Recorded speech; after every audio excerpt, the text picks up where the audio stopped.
de la 30ª Feria Internacional del Libro Monterrey 2022, con nuestro autor, Fernando Olshansky. A continuación, se da la palabra a Gracia Cisneros para continuar con el programa. Adelante.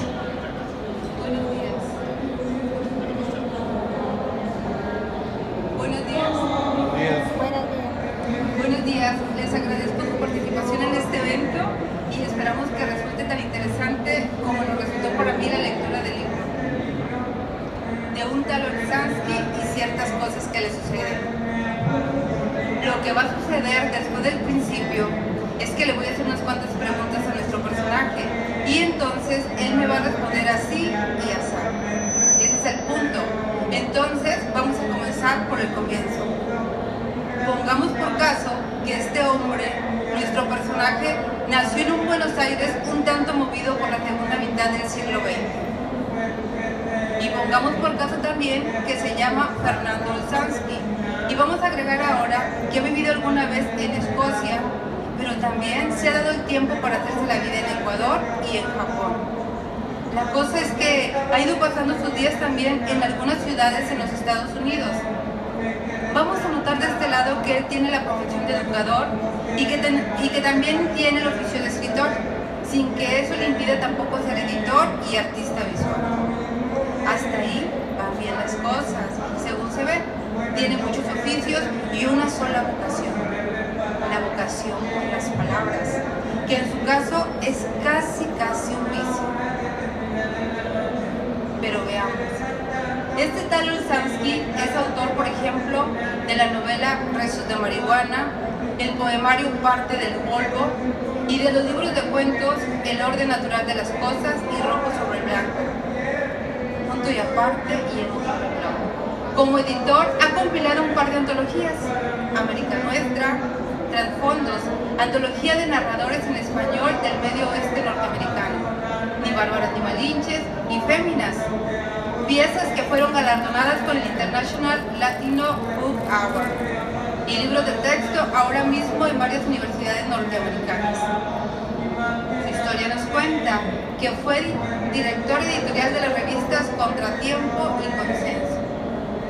Vayamos entonces al presente. Dirige la editorial Ars Communis y reside en Chicago.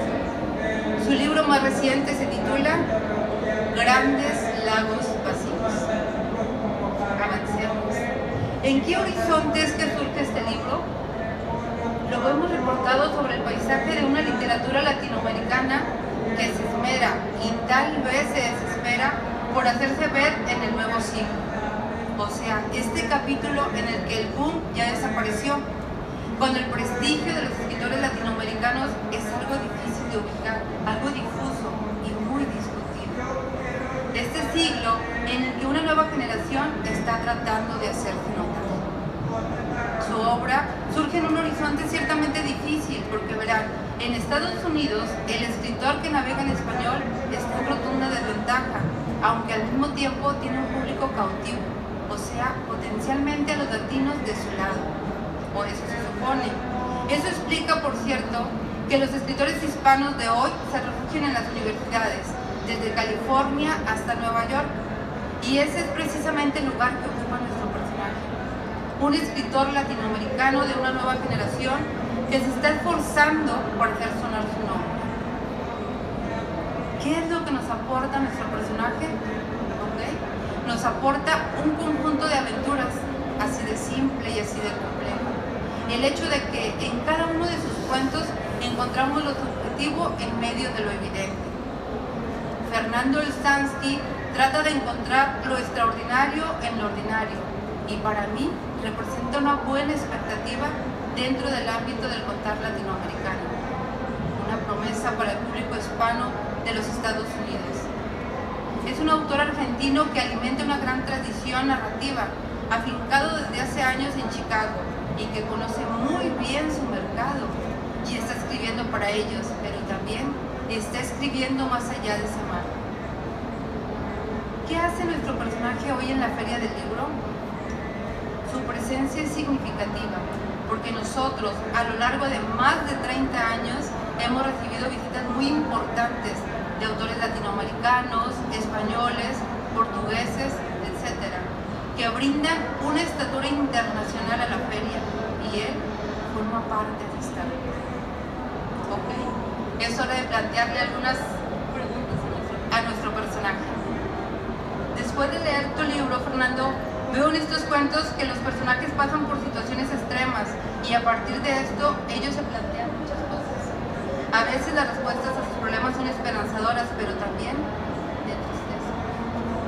¿Por qué esos cambios en los estados de ánimo y cuáles son los principales temas del libro?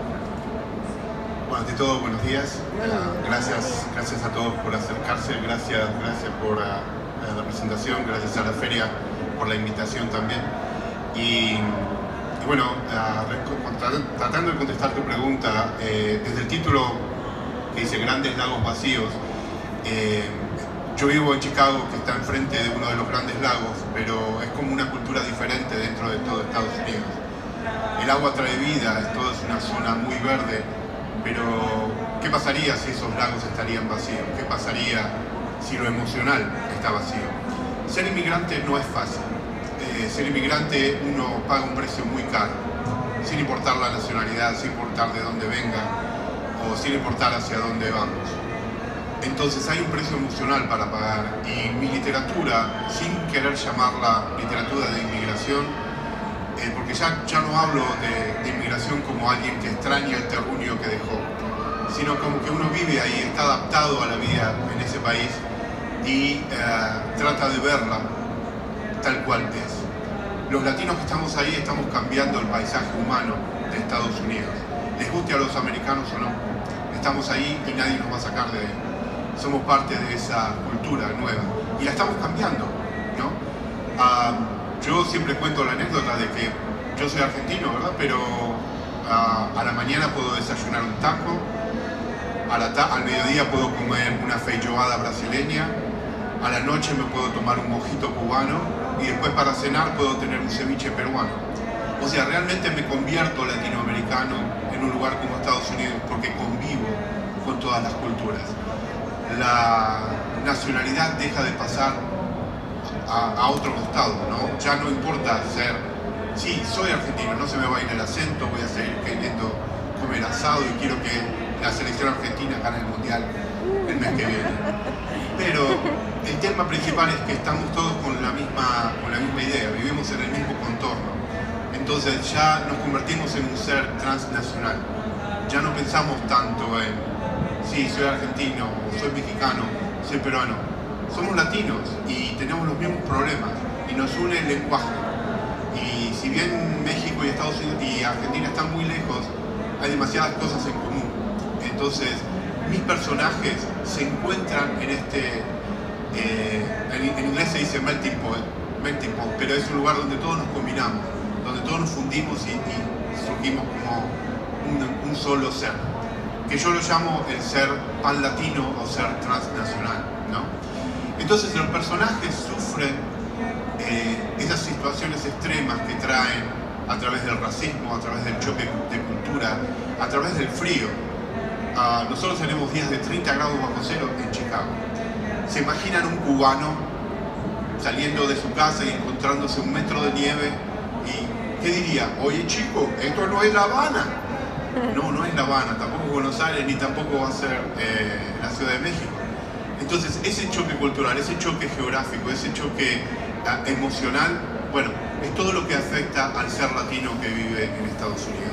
Y por supuesto también tenemos temas como la soledad, la aislación, el alienamiento, el problema idiomático y todas las fronteras que tenemos que pasar.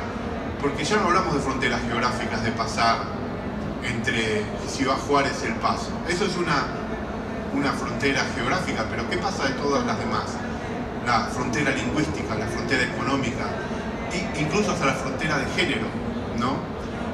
Porque hay muchos tipos de inmigración, hay inmigración política, económica, pero también hay inmigración de género, porque en nuestros países todavía las personas que se ven de otra manera no son aceptadas como son aceptadas, por ejemplo, en Estados Unidos.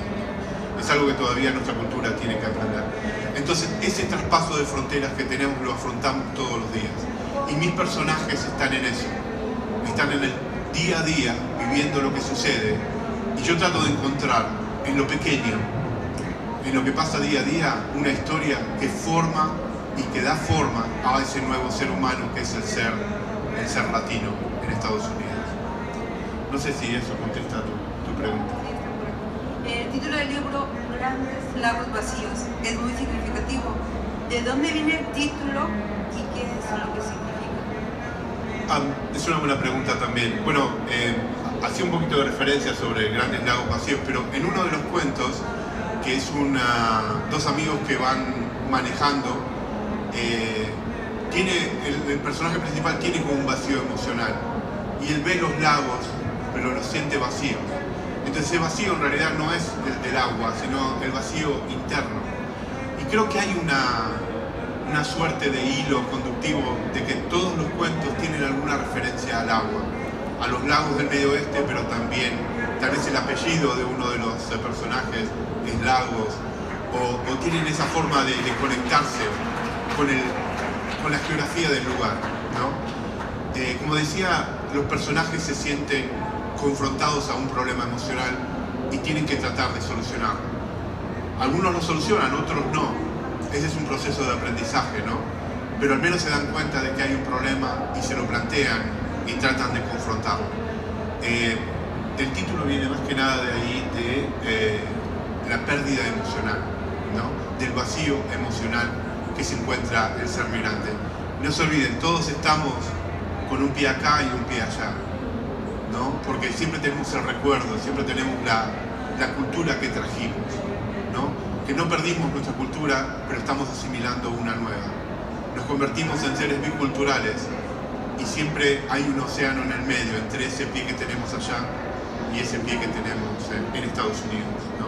Entonces ese es mi tema que trata este libro en particular. Una cosa que noto en tu libro, que si bien en algún cuento narras con el acento argentino, en la gran mayoría de los textos los personajes son de otros países, mexicanos, caribeños, centroamericanos. ¿Por qué esa variedad de nacionalidades? Bueno, porque cuando uno se encuentra con algún latino, se encuentra con muchos acentos, ¿no? También hay 2.200.000 mexicanos en Chicago, ¿no? Es un país dentro de otro país. Pero también hay más de 1 millón de otras nacionalidades, hondureños, salvadoreños, cubanos, puertorriqueños. Entonces esa mezcla de idiomas es interesante. Yo siempre cuento la anécdota de que uno aprende tanto estando ahí, como por ejemplo, por favor no se ofendan, pero la palabra pendejo, aquí es un insulto. En Sudamérica significa un niño o un joven. En realidad la traducción es inmaduro. Lo que significa la palabra pendejo es inmaduro. Entonces a mí se me pregunta, ¿tenés un pendejo? Tengo un pendejo de 22 años. Estoy diciendo, tengo un hijo de 22 años, ¿no? Entonces uno aprende de eso y eso es lo interesante de que convivimos todos los días, ¿no? Y por ejemplo, hay palabras mexicanas que en Argentina sonarían diferentes, como por ejemplo la palabra cajeta. La palabra cajeta, que para mí es el dulce de leche, es una mala palabra en Argentina y se refiere a la vagina, ¿no? O sea, si que es una cajeta para un argentino, bueno, es una vagina. Y aquí es el dulce de leche. Pero lo digo porque las palabras en realidad no son malas ni buenas. Es la intención que le damos a las palabras, ¿verdad? Pero eso es lo bueno de estar en un lugar así, porque uno se empapa de todo lo que pasa alrededor, ¿no? Gana culturalmente. Pierde algunas cosas, pero gana mucho más porque uno se enriquece estando en contacto con esas nacionalidades, con esos acentos. Y me parece que eso es lo que nos hace ricos como cultura, ¿no? Nos hace mejores. Y por eso a mí me fascina tratar de mostrar todas esas culturas que tenemos nosotros, ¿no? A veces yo cuando encuentro con un venezolano, por ejemplo, le pregunto, ¿cómo puede ser que no te guste el fútbol? En toda Sudamérica el fútbol es religión. Y me dice, no, porque a mí me gusta el béisbol, ¿no? Y uno va a otros países y tiene otros tipos de cultura y uno aprende de eso, ¿no? Y eso es lo que a nosotros nos llena como seres humanos y como seres latinos, aprender de nosotros. Por eso es que a mí me encanta mostrar ese tipo de diferencias que tenemos nosotros, pero que a la vez nos unen. ¿Nos gustaría que nos leyeras algún cuento de tu libro? Por supuesto, voy a tratar de leer un cuento corto que se llama Yo te espero.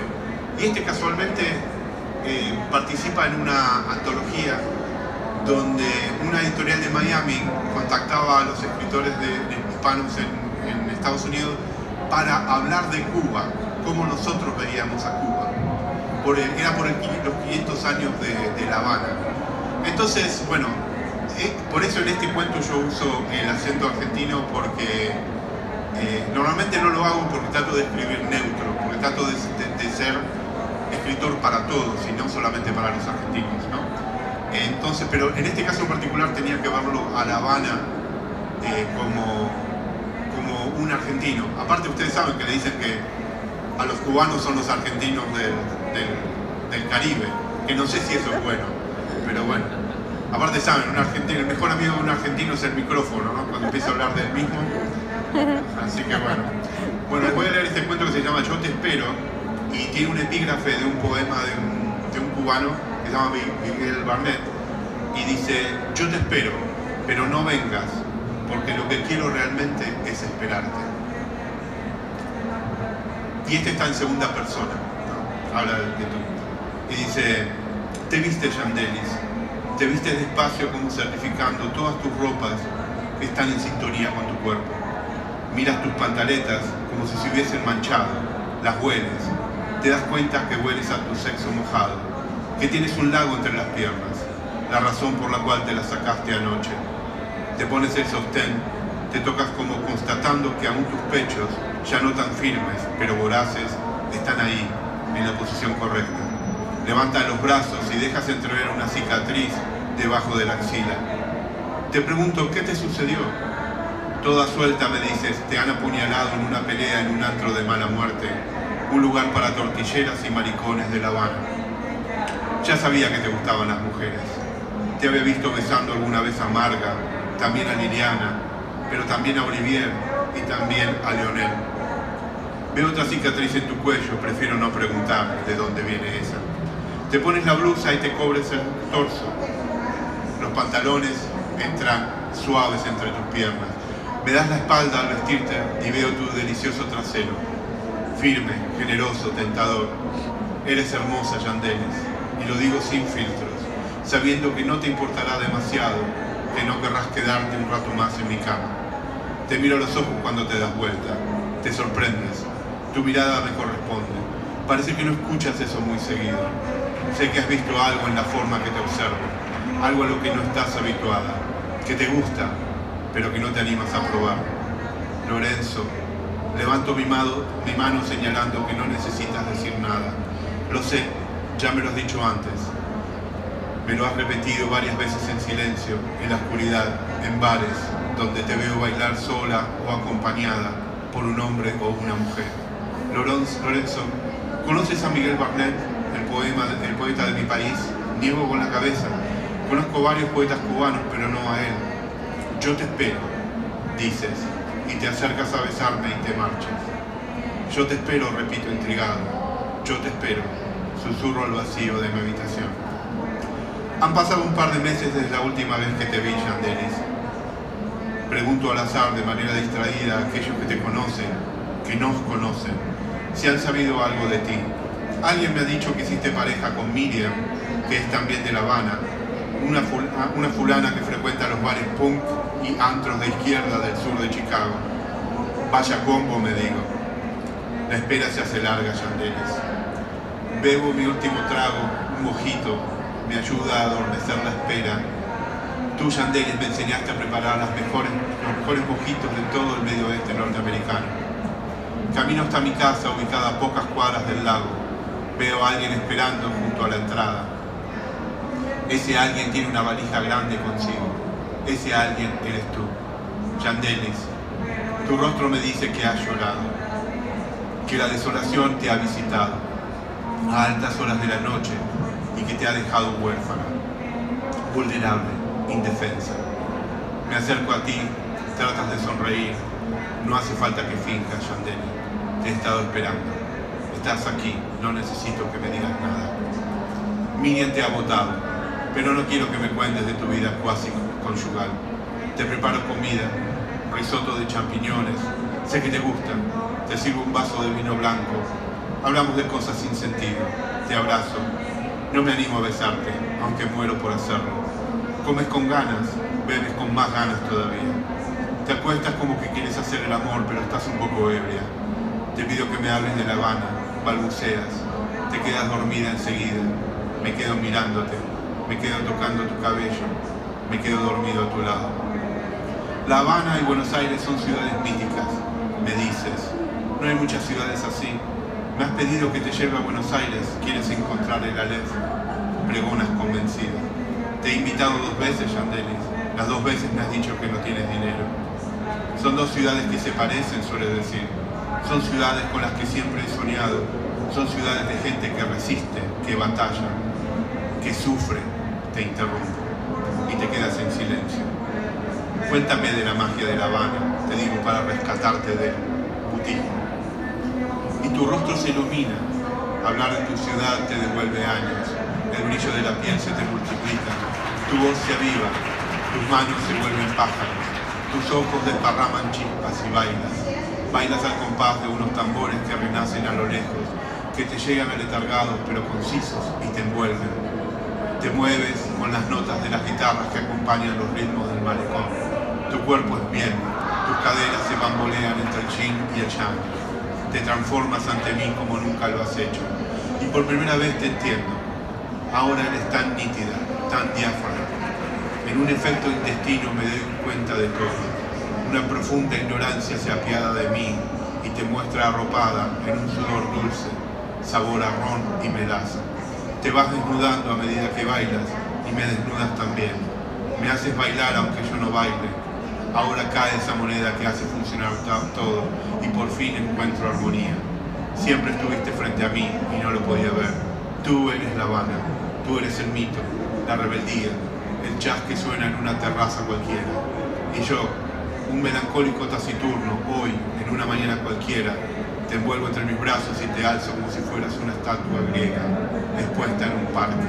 Me adueño de ti, al menos por un rato, y convulgo en silencio, en besos, en fluidos, contigo. Al llegar al trabajo te encuentro otra vez esperándome con la valija preparada, y me imagino todo. Noto que has llorado otra vez, has hablado con Miriam, te vuelves con ella. Me agradeces aunque sabes que no es necesario. Te acompaño hasta tu auto y te doy un abrazo largo y cálido. Antes de subirte me preguntas si voy a esperarte para ir a Buenos Aires. Lo que yo quiero realmente es esperarte. Te contesto mientras sonrío. Te quedas mirándome dubitativa. ¿Has leído el poema? Me preguntas. ¿Qué poema? Contesto ingenuo. Sonríes y me guiñas un ojo. Veo como tu auto se dispara por la calle. Vuelvo al departamento otra vez vacío. Entro a la computadora, a esa página de viajes en la que había estado esa misma mañana. Cancelo los 2 pasajes a Buenos Aires que había comprado unas horas antes. Gracias. Gracias. Fernando, hay un cuento, Teo en Itaca. En ese cuento veo que hace referencia a la Ilíada, que es uno de los pilares de la literatura universal. ¿Por qué esa referencia? ¿Los clásicos son materia recurrente en tu literatura? Creo que toda la literatura se basa en la literatura griega, en la Odisea y en la Ilíada. Creo que todo de alguna manera pasa. Creo que todos los que empezamos a leer por esos libros y esos nos enseñaron a todos los demás, a todos los que vinimos después. Todos aprendimos de Homero, a todos queremos ser Ulises. Y si lo piensan de alguna manera, todas las películas de superhéroes están basadas en la Odisea. Todos los héroes son Ulises, porque ¿qué pasa? Ulises está en un viaje. El viaje en las películas de ahora es todo interno, ¿no? El héroe sufre un problema, tiene que reencontrarse consigo mismo, se recupera, aprende de sí mismo, se vuelve más fuerte y después confronta su problema y gana y se queda con la chica. Todas las películas son iguales con distintos formatos. Entonces todo eso es lo que Ulises hizo. Ulises está en un viaje que en realidad no sabe cómo va a llegar, no sabe a dónde ni cómo llegar. Fíjense que incluso hasta Don Quijote tiene que enfrentar demonios, ¿no? Los demonios son los molinos de viento, que son gigantes. Y Ulises, ¿qué pasa con Ulises? Sufre a las sirenas, sufre a Cíclope, y cuando llega a su casa ni siquiera el único que lo reconoce es su perro, ¿no? Entonces él tiene que reponerse de todos esos viajes fallidos para encontrarse a sí mismo y encontrar a la persona que ama. En ese cuento que mencionas, yo se lo dedico a mi padre porque mi padre tiene demencia. Entonces él pierde la memoria por varios días y después en un lapsus la recupera y vuelve a ser quien es. Pero ese lapsus puede durar 2 minutos como puede durar 3, 4 horas. Entonces yo trataba de imaginarme al escribir este cuento cómo es perder la memoria, cómo es de repente levantarse de tu cama y no saber dónde estás. Ves una foto que está tu rostro con una persona que no conoces. Bajas la escalera y no sabes dónde estás. Entonces yo traté de, no sé si lo logro, me gusta mucho ese cuento y bueno, a mucha gente le ha gustado también. Baja la escalera el personaje y se encuentra con una esposa que es completamente distinta, ¿no? Porque han pasado años, o sea, en su cabeza han pasado muchos años, no la recuerda tal cual era. Está más delgada, el pelo es mucho más largo, pero es blanco, porque han pasado años. Entonces este personaje tiene un viaje que en realidad no recuerda. En el cuento yo trato de rehacer un poco ese encuentro con la vida otra vez, ¿no? De volver a encontrar todo lo perdido. Nos va a leer el cuento de Itaca, para el Teo en Itaca, que es el que dedica a su madre.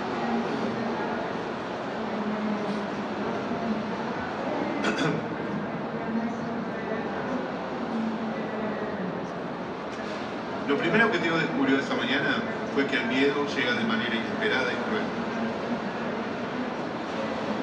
Sus manos buscaron la boca para contener el grito que se le ahogado y se horrorizó ante la certeza de que algo estaba mal, que lo que debía ser de una manera era de otra.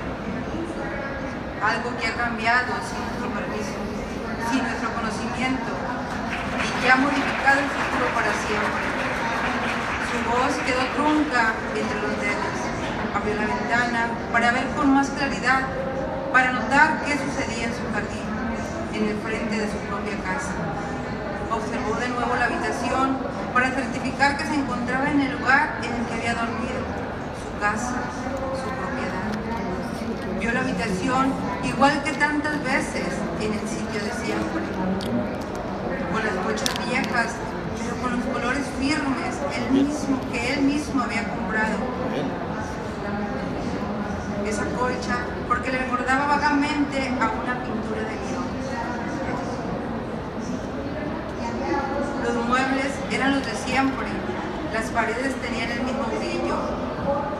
Tenían el mismo brillo crema que él había pintado años atrás y que necesitaban una nueva capa.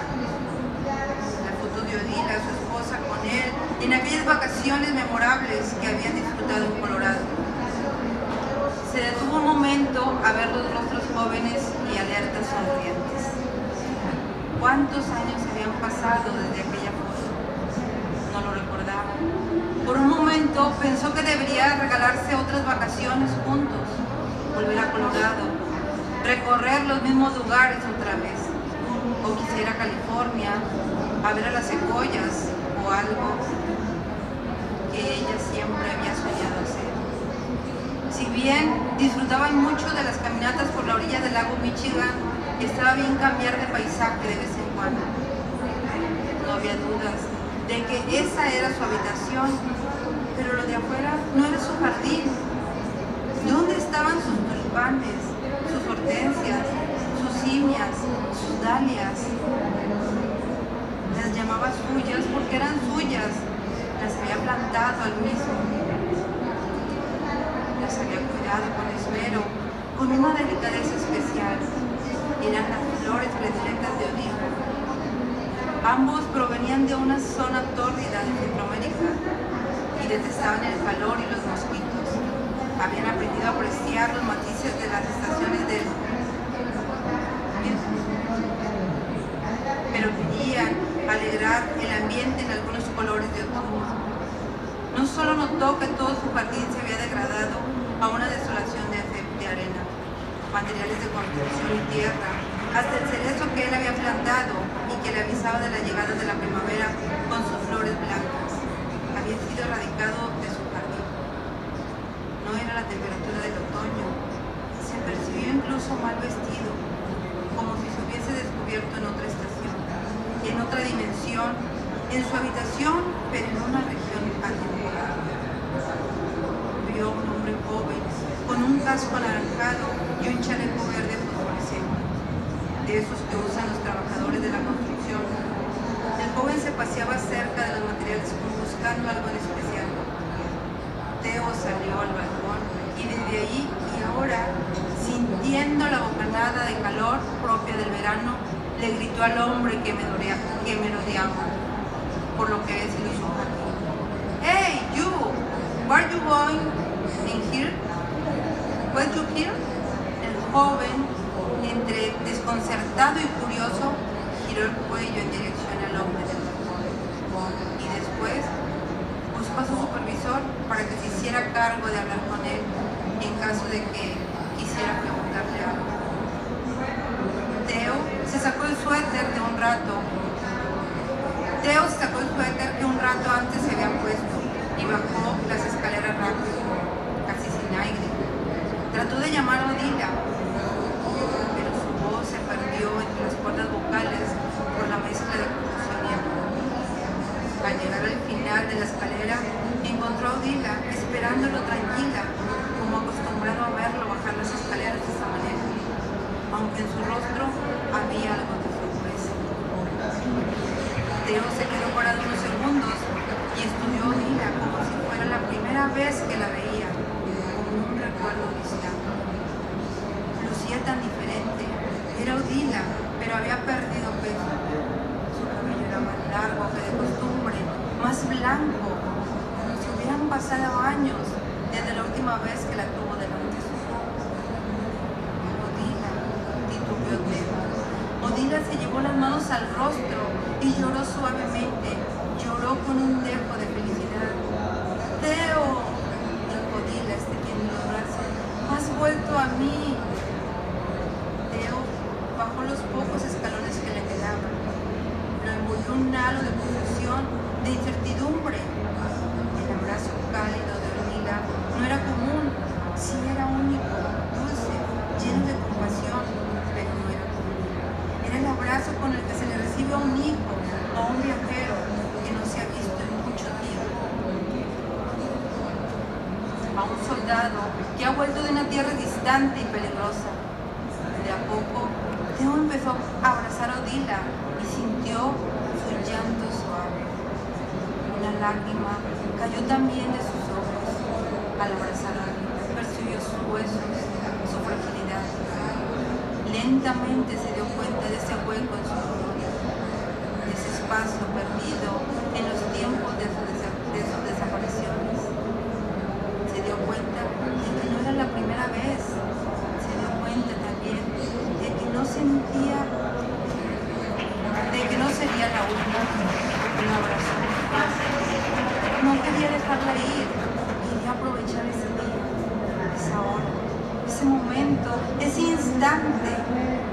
Se imaginó a Ulises llegando a Ítaca. Odila era su Ítaca, su Penélope, a donde siempre quiso volver, a pesar de esos viajes que desconocía y que no quería volver a emprender jamás.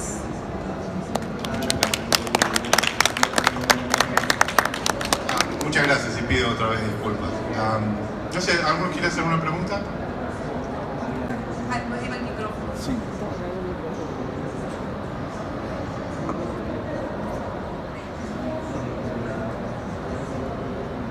Está muy interesante, ¿no?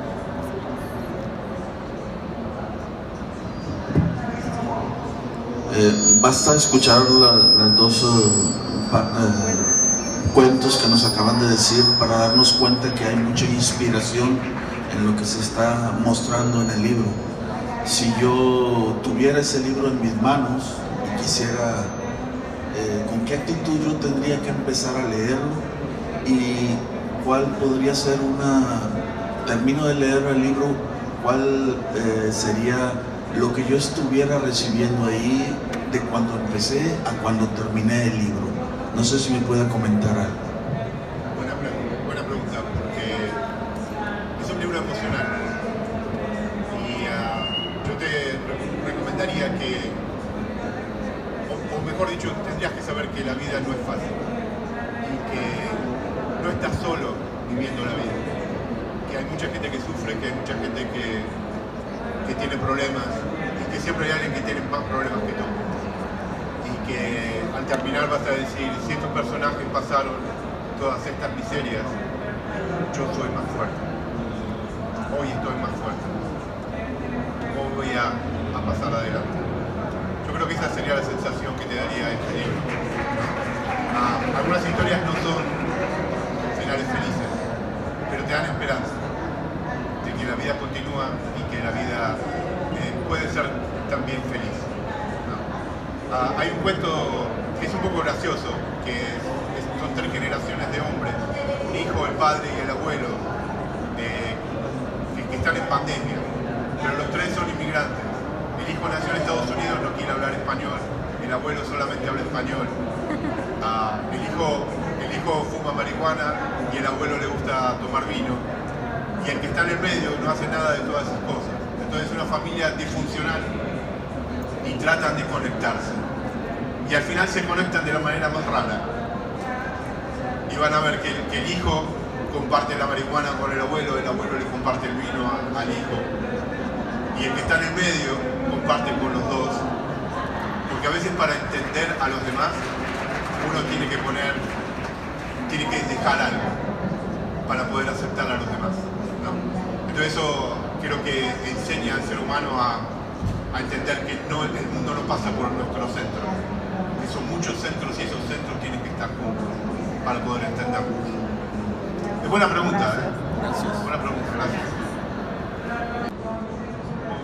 Gracias a todos por acercarse esta mañana. Sé que es muy temprano, no estaría desayunando todavía.